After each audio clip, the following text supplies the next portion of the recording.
So now that's why we're coming to the ultimate of the investment immigration, right? So it's the EB-5. So why EB-5 increasingly seen as a preferred option? Well, it's the most flexible and it's the most direct.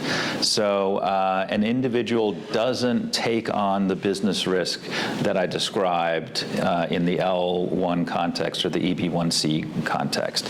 An individual does have to have a certain level of responsibility in the EB5 structure, but generally speaking, their day-to-day management responsibilities are minimal, so they don't have to actively engage with the business.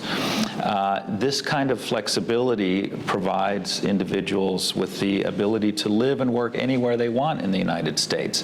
They don't have to worry about running a business and making sure that business succeeds so that their immigration succeeds. So that makes EB-5, very attractive to people. The other thing is the structure of EB-5 investments. So the way they're structured is typically that an individual's investment will be repaid at some future point in time. No other visa category has this. So while the investment amount is large, $800,000 is a lot of money, the idea is that if everything works in the project, that money would come back to the individual at some point in time. So then they get the immigration benefit, and hopefully they get their money back. That's a very attractive combination, of course. Yes. What were the risks of EB-5 before and after the Reform and Integrity Act in 2022?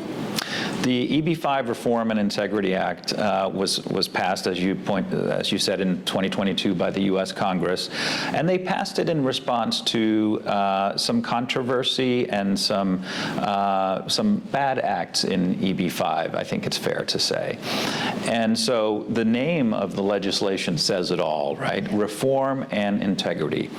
Congress saw that EB-5 is a good program. They feel it's a good program that brings foreign direct investment into the United States and creates jobs for U.S. workers. All of that is good, but they don't want the bad things that happened in EB-5 to continue to happen. And so they passed this legislation, really bringing the EB-5 program to the next level. And that's what they have done, I think, very successfully.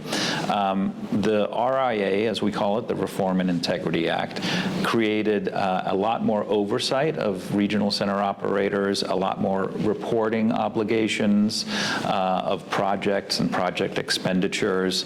The cost of participating in the EB-5 program rose. So the organizations, I think, that are now involved in EB-5 are really mature, sophisticated EB-5 operators for the most part. And this, of course, ultimately benefits new EB-5 investors who can take advantage of the new Reform and Integrity Act protections. I got it.